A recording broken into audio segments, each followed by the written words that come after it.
GT नगर से मुखर्जी नगर होता हुआ है, मैंने फर्स्ट टाइम देखा कि इतने सारे बैनर्स लगे हुए हैं। मैंने ये क्या है कोचिंग संस्थान के। हाँ, वो कोचिंग संस्थान इतने सारे बच्चे में कोई हो क्या रहा है इधर, और मैं उन चीजों से अनअवेयर था अब तक। हमारे बाजू में ताऊ जी रहते हैं, ताऊ जी कहते हैं नकुल यहाँ है भी या नहीं है। उन्हें 10-10 15 बाद वो मेरे को सोचते थे कि बाहर घूमने गया हुआ है। मैं इधर इस लेवल पे पहुंच गया था कि मैंने मम्मी का नंबर लिखा, पापा का नंबर लिखा, मल्टीप्लाई कर दिया, अपना नंबर लिखा, दोस्त का नंबर लिखा, मल्टीप्लाई कर। ठीक है, अब हम आर्ट्स में चले गए, ये सोच के गए थे कि हम करेंगे यूपीएससी, हम बनेंगे आईएएस।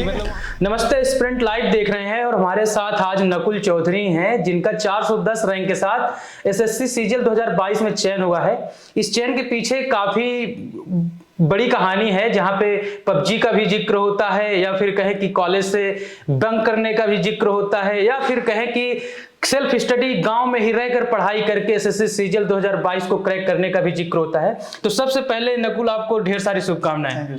नकुल, जैसे हम लोग अभी कैमरा ऑफ था तो बात कर रहे थे कि आप ग्रेजुएशन आपने दिल्ली यूनिवर्सिटी से किया है, तो कॉलेज बंक कर देते थे? सर मैं बताता हूँ, मैंने ज्वाइन किया था एनसीसी, ठीक है, और एनसीसी ज्वाइन करने के बाद आप क्लास में तो जा ही नहीं सकते, आपको पता है। मेरे पास एक बहाना रहता था कि मेरे पास सर एनसीसी है, मैं नहीं आऊंगा।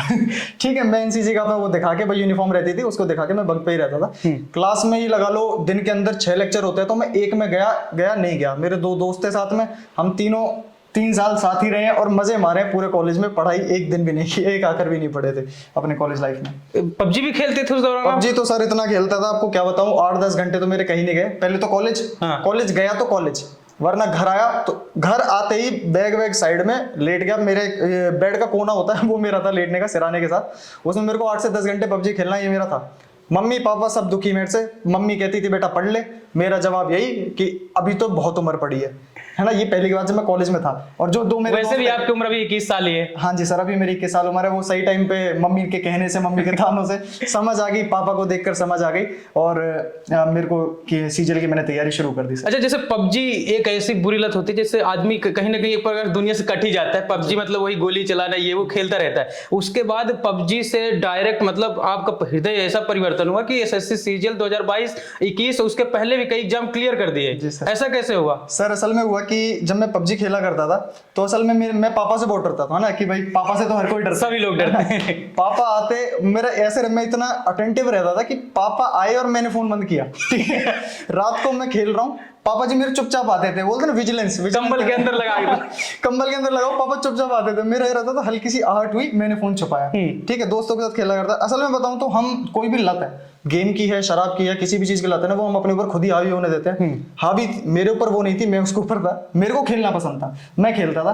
फिर जब समझ में आया कि यार जिंदगी पबजी से नहीं चलती, जिंदगी के लिए तुम्हें कुछ करना पड़ेगा, अपने माँ बाप को इज्जत भी दिलानी पड़ेगी, समाज के अंदर खुद की इज्जत भी होगी, एक नौकरी होगी, सब कुछ होता है। लाइफ आगे, फैमिली आगे बढ़ती है कि कोई एक बंदा अगर सरकारी लगता है सेंट्रल गवर्नमेंट, तो अकेले बंदे का सिलेक्शन नहीं होता, उसके माँ बाप का भी होता है साथ में।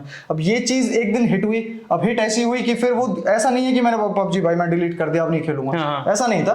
फिर जो मैं 8 घंटे खेलता था वो मैं फिर 6 पे आ गया, 4 पे आ गया, 2 पे आ गया। खेलना शुरू था लेकिन समय अवधि कम कर दी। खेलना शुरू था क्योंकि पसंद था, मजा आता था खेलने में, खेलता था। अवधि कम होती गई, सर ने बोला टाइम पीरियड मेरा कम होता गया। और एक टाइम ऐसा आ गया जब मैंने फोन ही साइड में रख दिया। वो मैं आपको बता रहा हूँ, बोलते हैं ना दुनिया से कट ऑफ हो जाओ, दुनिया से कट ऑफ कोई मतलब खुद से नहीं होता है। वो जैसे आप तैयारी में घुसते हो ना, तैयारी आपको कर देती है कट ऑफ, ठीक है। और ये भी बताऊं तो अपने दोस्तों से डिस्कनेक्ट मत हो जाना यार, ये मेरे एडवाइस है लोगों के लिए कि बोले भाई डिस्कनेक्ट हो रहे हैं तो दोस्तों दोस्ती तोड़ ली, मैं तैयारी कर रहा हूँ, ऐसा कभी मत करना। जिंदगी में अपने 2-3 दोस्त हमेशा साथ रखना जो आपको हमेशा सपोर्ट करेंगे।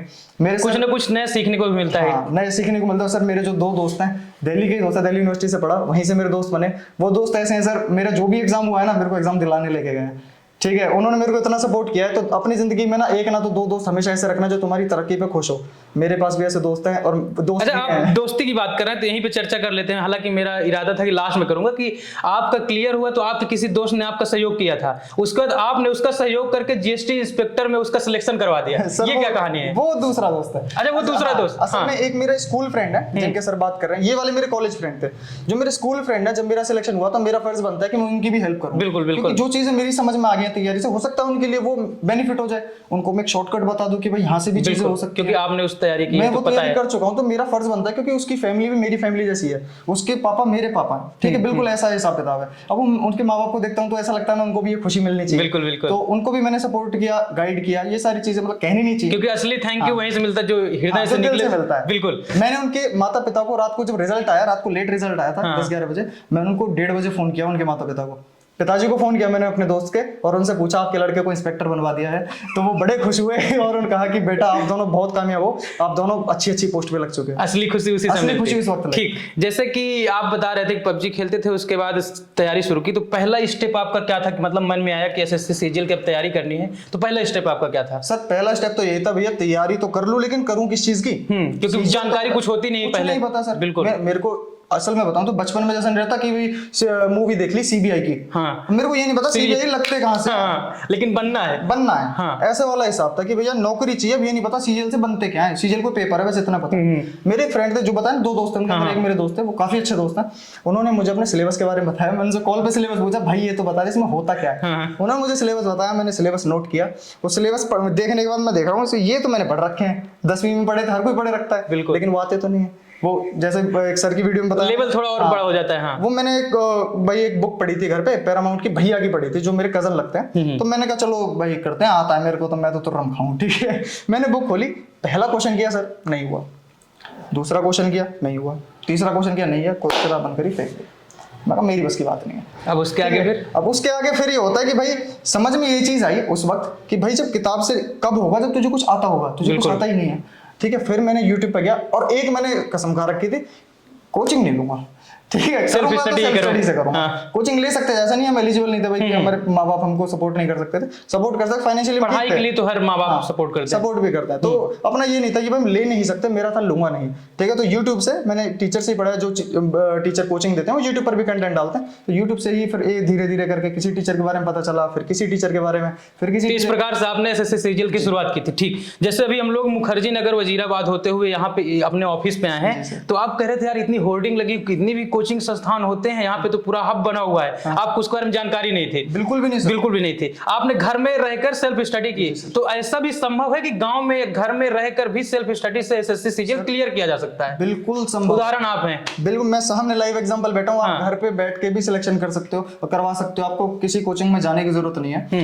मैं बोल रहा हूँ कि असल में क्या कि जैसे मैं सर के साथ आया था, जीटीवी नगर से मुखर्जी नगर होता हुआ आया, मैंने फर्स्ट टाइम देखा कि इतने सारे बैनर्स लगे हुए हैं, ये क्या है कोचिंग संस्थान के? हाँ, वो कोचिंग संस्थान, इतने सारे बच्चे, मैं कहीं हो क्या रहा है इधर, और मैं उन चीजों से अनअवेयर था अब तक। मैं घर पे हूँ, असल में हम 2 साल पहले गांव में शिफ्ट हुए थे, ठीक है, एनसीआर में गांव में हम शिफ्ट हो गए, तो उधर तो बिल्कुल खुला वातावरण वाला टाइप था, लेकिन मैं एक कमरे में ही रहता था, मैं बाहर, आप क्या मानोगे सर, मैं एक दिन परचूने की दुकान पे गया गाँव में कि कुछ छोटा सा सामान लेने, तो उन्होंने मुझसे पता क्या कहा, लगता है तुम यहाँ रहते नहीं हो, तुम कहीं बाहर के हो। वो मुझे जानते नहीं है, मुझे मेरा पड़ोसी नहीं जानता गांव में, मैं ऐसा रहता हूँ। मतलब कट गए थे एक पढ़ाई के लिए? पढ़ाई के लिए मैं रूम से ही नहीं निकल रहा। हमारे बाजू में ताऊ जी रहते हैं, ताऊ जी कहते हैं नकुल यहाँ है भी या नहीं है, उन्हें 10-10 15-15 दिन बाद वो मेरे को सोचते थे कि बाहर घूमने गया हुआ है, 15-15 दिन बाद मैं घर से बाहर निकल रहा। अच्छा, कई लोग बताते हैं कि पढ़ाई के लिए कम से कम 18-19-20 घंटे लगातार पढ़ाई करनी पड़ती, कमरे में बंद रहता है, ऐसा कुछ आपके साथ या करना पड़ता है? असल में बताऊं ना, करनी पड़ती है नहीं, वो अपने आप ऑटोमेटिकली होती है, हो जाती है। कमरे में आपको बंद नहीं रहना, आपको निकलने का मन नहीं करेगा, आप एक चीज के प्रति एकदम अग्रसर हो जाते हैं, मतलब यही करना है हमको। और जिन्हें आप डेडिकेटेड हो रहे हो वो अपने आप ही हो जाओगे। बिल्कुल बिल्कुल भाई आप एक चीज में घुसो तो सही, आप अपने आप हो जाओगे उसके अंदर। भाई अगर मान लो आप गुणा जमा भी कर रहे हो, आप मल्टीप्लाई कर रहे हो, आपको अगर उसके अंदर इंटरेस्ट आ गया ना, आपको पता ही नहीं चलेगा 1 घंटा कहाँ गया। फिर 8-10 घंटे की क्या बात कर रहे हो, 15 घंटे भी पड़ेगा इंसान अगर उसको मजा आ रहा है तो। ओके, तैयारी की बात करें, जैसे अभी हम लोग, हमारा बोर्ड लगा हुआ है तो उस पर हमने कुछ गुणा भाग किया हुआ है अपने बिजनेस का उसमें से, तो आप बता रहे कि ऐसे में मम्मी और पापा के फोन नंबर लगा करता था, ऐसा क्या था? सर मैं बता रहा हूँ कि तैयारी के टाइम पे मेरा ये कहता कि देखो कैलकुलेशन बंदी की हर किसी की स्ट्रांग होनी चाहिए। यहाँ तक कि आप किसी केले वाली रेहड़ी पे भी जाओगे ना, जो वो लगाते हैं अपनी, उसके अंदर भी उस बंदे की भी अपनी कैलकुलेशन इतनी स्ट्रांग होती है कि वो फटाफट भी कर देता है हिसाब, बिना कैलकुलेटर के हिसाब कर देते हो, और 2 मिनट रुक के सोचते हो कम ज्यादा तो नहीं दे दिया, बराबर पैसे मिले हैं नहीं। बिल्कुल बिल्कुल। तो कैलकुलेशन ऐसे काम आती है, कैलकुलेशन जिंदगी में हमेशा काम आएगी। तो मैं कैलकुलेशन में इस प्रकार घुस गया था सर कि बस मेरे को बस मल्टीप्लाई करना है, मेरे को मजा आ रहा था, ठीक है, मल्टीप्लाई में मेरे को मजा आ रहा है। वैदिक मैथ सीखी थी मैंने मल्टीप्लाई में, वो सिंगल डिजिट सिंगल लाइन में वैदिक मैथ आपको आती है? हाँ जी, वैदिक मैथ आती है। तो वो एक लाइन में जो मल्टीप्लाई करते हैं ना, वो मैंने सीखा हुआ था। वो नहीं है कि भाई इतना बड़ा लंबा सा मल्टीप्लिकेशन करते नहीं। तो वो धीरे धीरे मैं इस प्रकार हो गया था कि सबसे पहले दो डिजिट हो रहे हैं, फिर तीन डिजिट हो रहे हैं, चार पांच पांच। मैं इधर इस लेवल पे पहुंच गया था कि मैंने मम्मी का नंबर लिखा, पापा का नंबर लिखा, मल्टीप्लाई कर दिया, अपना नंबर लिखा, दोस्त का नंबर लिखा, मल्टीप्लाई कर, चाहे कितना टाइम लग रहा, मेरे को उससे फर्क नहीं पड़ता, मेरा दिमाग स्ट्रांग हो रहा है। ओके, तो जैसे कई सब्जेक्ट होते हैं, मैथ होती है, इंग्लिश होती है, जीएस होती है, तो इसमें आपका कौन सा सब्जेक्ट मजबूत था? कई बार होता है ना, कोई सब्जेक्ट मजबूत होता है, कोई कमजोर हो जाता है, तो बच्चा बोलता है यार मेरा नहीं हो पाएगा, डगमगा जाता है। कई लोग होते हैं तो मैथ में एकदम जीरो होते हैं, तो उन लोग कैसे अपना वो कर सकते हैं? सर देखो, मैं ये बताना चाहता हूँ कि कोई भी एग्जाम ना, कोई भी आपका सब्जेक्ट कोई आपका वीक या स्ट्रॉन्ग नहीं होता यार, बस आप उससे अनअवेयर होते हो। ओके, कि भाई उसमें है क्या, आपको यही नहीं पता। असल बात बताऊं, क्योंकि इंग्लिश के अंदर जब तक आपने मेहनत करी नहीं, वो आपको स्ट्रॉन्ग कैसे हो जाएगा? अगर मैं बोलूं मेरी इंग्लिश वीक है, वो वीक क्यों है? क्योंकि मैं उसमें पढ़ा नहीं। बिल्कुल। अगर आप उसको हल्का से एक बार पढ़ के तो देखो, उसको टाइम देके तो देखो, जितना आपको स्ट्रॉन्ग कोई सब्जेक्ट है वो क्यों है? क्योंकि उसको समय दिया आपने, समय दिया उसको, इसीलिए तो स्ट्रॉन्ग बना वो। आपने कभी इंग्लिश पढ़ी नहीं? जो हिंदी माध्यम के लड़के होते हैं, बच्चे होते हैं, वो क्या है, वो हिंदी पढ़ी है, उनकी हिंदी स्ट्रॉन्ग रहेगी। बिल्कुल। क्यों है स्ट्रॉन्ग? क्योंकि उन्होंने हिंदी पढ़ी है। इंग्लिश जिसकी स्ट्रॉन्ग है वो क्यों है? क्योंकि वो इंग्लिश में पढ़ी है। हाँ। तो आप कोई भी सब्जेक्ट आपका वीक है, आप उसको पढ़ो यार, वो होगा, क्यों नहीं होगा? हर बच्चे का हो रहा, आपका भी होगा। आपको कौन सा मीडियम था? मेरा English medium sir. English medium. तो कहीं ना कहीं देखा जाता है जैसे सिलेक्शन जो हुए हैं उसमें भी ज्यादातर इंग्लिश मीडियम के बच्चों का हुआ है, तो हिंदी मीडियम वाले कैसे कर सकते हैं कि उनका भी चयन? मतलब सर देखो, इसके मैं एक परफेक्ट आपको एग्जांपल देना चाहता हूँ कि कोई भी मान लो कि आर्ट्स का बंदा है, उसने मैथ्स नहीं पढ़ी, वो मैथ्स से कब का कट ऑफ हो चुका है, लेकिन आर्ट्स वाले बंदा भी मैथ्स में फोड़ देता है। ठीक है, ऐसे हिंदी मीडियम का बंदा है, अगर वो इंग्लिश में, जरा मैं बोल रहा हूँ, इंग्लिश कुछ भी नहीं, मैं बता रहा हूँ आपको। इंग्लिश बच्चे बोलते हैं कि टाइम लगता है इंग्लिश में, लेकिन इंग्लिश में टाइम मैं मान रहा हूँ लग रहा है, ठीक है, आप पहले दिन से पढ़ने की कोशिश तो करो उसको एक बार। हिंदी मीडियम वाले लड़के के लिए तो बल्कि नया सीखने को है। अब मान लो मैं इंग्लिश मीडियम का हूँ, ठीक है, अब मेरे को वो वर्ड मैंने पढ़े हुए हैं, मेरे को दोबारा से याद कर रहे हैं, भाई इसके एंटोनिम क्या हो सकता है, सिनोनिम क्या हो सकता है, रूल्स क्या है। बेशक इंग्लिश मीडियम का था, लेकिन रूल्स तो कभी नहीं पढ़े ना। इंग्लिश मीडियम का मतलब क्या, पढ़ाते तो हमें भी हिंदी में ही थे, नॉर्मल टीचर हिंदी में ही बात करता था, ऐसा नहीं था हमारा कि कॉन्वेंट स्कूल है भाई बड़े इंग्लिश में ही पढ़ा रहे हैं। तो वो हमने भी वो सिलेबस पढ़ा, हमने भी आगे बढ़े। मैं अपना पर्सनल बता रहा हूँ, तो धीरे धीरे करके सब हो जाता है, everything is possible. Hindi medium वाले लड़के भी पढ़ सकते हैं, बच्चे पढ़ सकते हैं इंग्लिश, बस थोड़ा सा टाइम देने की ज्यादा जरूरत होती है। तैयारी के दौरान कोई मेंटोर वगैरह होता था आपको जो मतलब आपको सलाह दे सके ऐसा? सर इसी चीज की कमी रही है लाइफ में लेकिन सिलेक्शन तो हो गया, मतलब रैंक अच्छी आ सकती थी अगर कोई मेंटोर होता है, ऐसा कुछ? सर मैं ये बताना चाहता हूँ, मेरे एक भैया हैं जिनकी वजह से ही मुझे इसके बारे में पता चला था, सीजीएल की भाई कोई एग्जाम होता है, क्योंकि उन्होंने भी दिया था, तो मुझे उनके बारे में पता चला था उनसे। जैसा कि मैंने इधर बुक्स के बारे में बताया, तो सर उन्होंने मेरे को हेल्प की थी, ठीक है, कि भाई ये वाली बुक पढ़ लेना, ये वाली बुक पढ़ लेना, ऐसे उन्होंने मेरे को बता दिया। ठीक। तो जब तैयारी के दौरान मैं बहुत अकेला था, ठीक है, बहुत सारे बच्चे जूझ रहे होंगे इस चीज से। तो तैयारी के दौरान मैं इतना कट ऑफ हो गया था, जब भी मैंने बताया कि दोस्तों से कभी कट ऑफ मत होना, वो आपको लाइफ में जरूर रिग्रेट देगा। ठीक है, वापस अब मैं हूँ, अब हर दोस्त के कांटेक्ट में हूँ, अच्छी दोस्ती है, लेकिन उस वक्त ना आपके पास जरूर एक बंदा ऐसा होना चाहिए जो आपको गाइड करता रहे। ठीक है, वो चीज की हमारे लिए कमी, और एक साहस देता रहे, तू करता रहे, हो जाएगा। अगर कोई मुझे ये बता दे कि नकुल ये वाली पीडीएफ पढ़ ले, तेरे को हेल्प होगी, तो मेरे लिए कितनी हेल्प होगी। वो पीडीएफ मैंने खुद ढूंढी है कि मेरे को ये करनी है। ठीक है, कोई सलाह देने वाला नहीं था। सलाह देने उस वक्त जिस तैयारी फेज में था, उस वक्त मेरे पास कोई नहीं था जो मुझे बताता रहे। उस वक्त मैंने अपने कंपटीटर ढूंढे थे। ठीक है, 2-3 दोस्त है मेरे, वो जो बने, जिनको आज तक नहीं मिला मैं, ऐसे दोस्त भी हैं जो मेरे साथ मॉक दे रहे हैं और मुझे उससे बेहतर करना है, मेरी इंप्रूवमेंट ऐसे हुई। अच्छा, कई बार लोग होते हैं, मतलब जैसे आप ही बता रहे कुछ नहीं पता था आपको, पबजी खेलते थे, तो कई लोग होते तैयारी करने के लिए सोच लेते हैं, लेकिन कई चीजें नहीं पता होती, जैसे किसी का सिलेक्शन हो गया लेकिन आगे का नहीं पता क्या करना है क्या नहीं।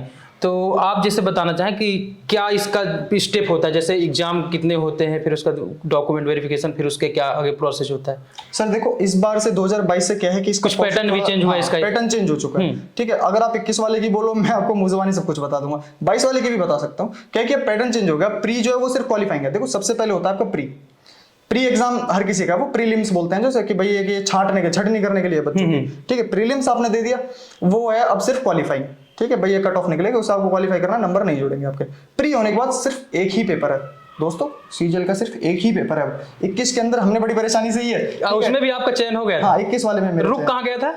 क्या सर? आप मतलब ज्वाइनिंग नहीं लिए थे क्या प्रॉब्लम? नहीं सर, 21 वाले के अंदर बताया मैंने, जैसे प्रिवेंटिव ऑफिसर की पोस्ट पे मेरा सिलेक्शन हुआ है। हाँ। गोवा मेरी पोस्टिंग मिली है मुझे अभी। ओके। हाँ, और एक ही बार की वैकेंसी थी जो कि मैंने हथियार ली है।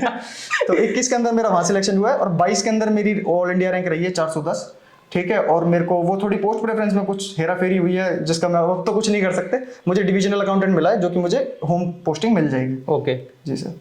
ओके, जैसे कि आप बता रहे थे कि चयन के बारे में बता रहे थे, तो फिर लास्ट में आता है डॉक्यूमेंट वेरिफिकेशन।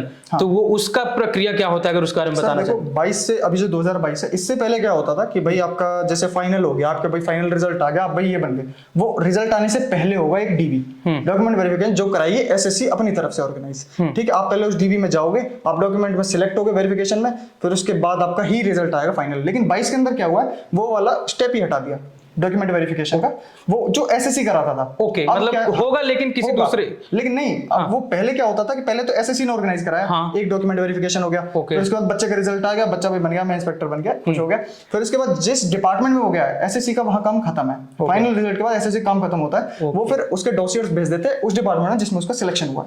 ठीक है, उससे उधर जाके फिर उसका दोबारा से डीवी होता है। अभी 5-10 दिन के अंदर मैं भी गोवा जाऊंगा अपने डीवी कराने। ठीक है, डॉक्यूमेंट वेरिफिकेशन मेरा वहां पे भी पेंडिंग है, जो भी डेट आएगी उसकी। तो अब क्या होगा, 2022 से आगे जो भी बच्चे सीजीएल देने वाले हैं उनके साथ अब एसएससी डीवी नहीं कराएगा। जैसे इस बार रिजल्ट आया, आप सारे एग्जाम दोगे, मेंस दोगे, फाइनल रिजल्ट आएगा, सीधे आप इंस्पेक्टर बन गए भाई, खुश हो जाओ। फिर सीधे जिस भी डिपार्टमेंट में आपको जाना है, आपकी उधर से मेल आएगी, आपको लेटर आएगा, आप जाना उधर डीवी कराना।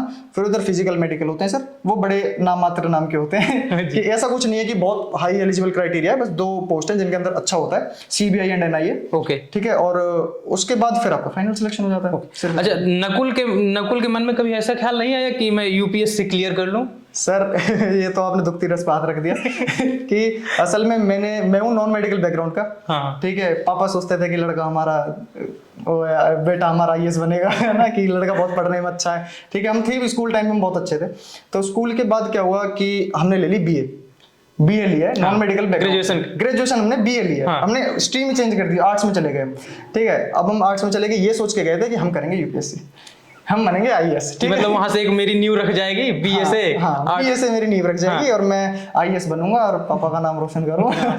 अब बीए में नकुल चौधरी गए, उधर जाके पबजी में लग गए और ये चीजों में लग गए, एनसीसी में लग गया ना, एनसीसी मैंने 3 साल करी है, 3 साल की एनसीसी में लगे, तो बीए हमारी करी नहीं करी बराबर है। ठीक है, फिर उसके बाद हमने कहा यार पहले कुछ होना तो चाहिए, क्योंकि यूपीएससी के मेरे काफी दोस्त हैं जो कर रहे हैं, जो आज भी कर रहे हैं। ठीक है, तो लगता है यार इसमें तो मतलब टाइम चाहिए। ऐसा नहीं है, खुद पे कॉन्फिडेंस नहीं है, करेंगे एक दिन जरूर करेंगे, लेकिन वो है कि अभी कुछ और ले लेते हैं, पहले अपनी नींव जमा लेते हैं थोड़ी सी भाई। तो अभी आपकी तैयारी जारी रहेगी? सर अब बिल्कुल जारी रहेगी। अभी मैंने गोवा इसीलिए लिया है, जैसा कि बताया, एक पोस्टिंग थी, क्योंकि अगर बोलते हैं कि अच्छी पोस्टिंग मुंबई को माना जाता है। ठीक है, मुंबई मेरे को डेफिनेटली मिल जाता, मेरी 12 रैंक बन रही थी पीओ के। ओके। ठीक है, मुंबई मिल जाता, लेकिन मैंने गोवा को ऑप्ट किया क्योंकि वहां पे वर्क प्रेशर इतना नहीं होता।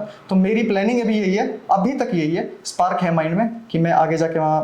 अब तो आपको सलाह देने वाले भी कई लोग मिल जाएंगे। हाँ, अब वहां पे सलाह देने वाले। और सर एक छोटा सा इंसिडेंट में शेयर करूंगा। हाँ, कि मेरे फिलहाल ये जो स्पार्क जगी है, क्योंकि मैं यहाँ पे सेटल हो सकता हूँ, ठीक है, शायद हो भी जाऊं, अभी नहीं पता, लेकिन जो मेरे को स्पार्क मिली है सर, अभी कुछ टाइम पहले मेरे मामा जी हैं, वो इलेक्शन में खड़े हुए। ठीक है, तो हम उधर रैली जा रही थी, हम वही थे, इलेक्शन में थे, हम खड़े हुए थे। वो भी हरियाणा का लड़का है ना? हाँ, हरियाणा। ठीक है, तो उधर हम खड़े हुए थे, हम तो उधर तो काफी रिस्पेक्ट मिल रही थी, भाई इंस्पेक्टर साहब हैं। ठीक है, रिस्पेक्ट मिल रही है, हम खुश थे कि भाई इंस्पेक्टर हैं हम। तो हमारे सामने से एक रैली गई, उस रैली में सर गए, सबसे आगे चल रही थी एक आईपीएस। ओके। अब वो आईपीएस के पीछे हमारे जैसे 15-20 इंस्पेक्टर या वो जो भी पीएससी वाले होते हैं उधर, यूपी पुलिस। अब भैया मैंने देखा कि यार असली जिंदगी तो इनकी है, हम क्या कर रहे हैं? तब मन में और तो मन में स्पार्क जगा। अब वो हल्का सा स्पार्क जगा है। 1-2 दिन बाद फिर हम उधर रैली में बैठे थे।